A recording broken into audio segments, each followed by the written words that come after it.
চলো ছোট বন্ধুরা, আজকে আমরা গল্পের মধ্যে শোনাবো 12 মাসের রাজ্য গল্প। একদিন ছোট্ট মিঠু স্বপ্নে দেখলো সে পৌঁছে গেছে এক অদ্ভুত রাজ্যে। ওই রাজ্যের নাম 12 মাসের রাজ্য। সেখানে 12 ভাই একসাথে থাকে। প্রথমে এলো বৈশাখ। সে বলল, আমি গরম নিয়ে আসি, আমে আমে ভরে যাই গাছ। তারপর এলো জ্যৈষ্ঠ। সে বলল, আমি খুব গরম, লু হাওয়া বই আমার সাথে। হঠাৎ আকাশ কালো হলো। এলো আষাঢ়। সে বলল, আমি বৃষ্টি নামাই, মাঠ ঘাট ভিজে যায়। এরপর এলো শ্রাবণ। সে বলল, আমি নদী ভরাই, চারদিকে সবুজ ছড়াই।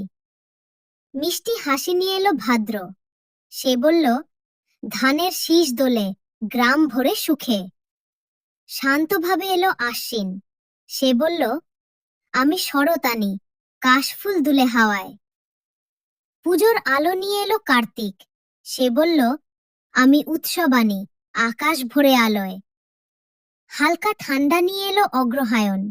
সে বলল, আমি ফসল কাটি, নবান্ন আসে ঘরে। ঠান্ডা হাওয়া এলো পৌষ। সে বলল, আমি শীত আনি, শীতের পিঠা বানাই। রোদ শীত মেশানো হাসি নিয়ে এলো মাঘ। সে বলল, আমি রোদে গা সেকাই, মেলা বসাই। বসন্তের রং নিয়ে এলো ফাল্গুন। সে বলল, আমি ফুল ফোটাই, ভালোবাসা ছড়াই।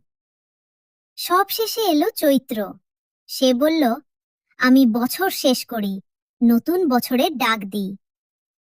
সব মাস একসাথে বলল, আমরা 12 মাস, মিলেমিশে থাকি 12 ভাই। মিঠু হেসে বলল, আমি এখন 12 মাসের নাম জানি। গল্পের শিক্ষা, 12 মাস মিলেই একটি বছর। প্রতিটি মাসের আলাদা বৈশিষ্ট্য আছে। ছোট বন্ধুরা, গল্পটি কেমন লাগলো? লাইক, শেয়ার, সাবস্ক্রাইব করে জানাবেন।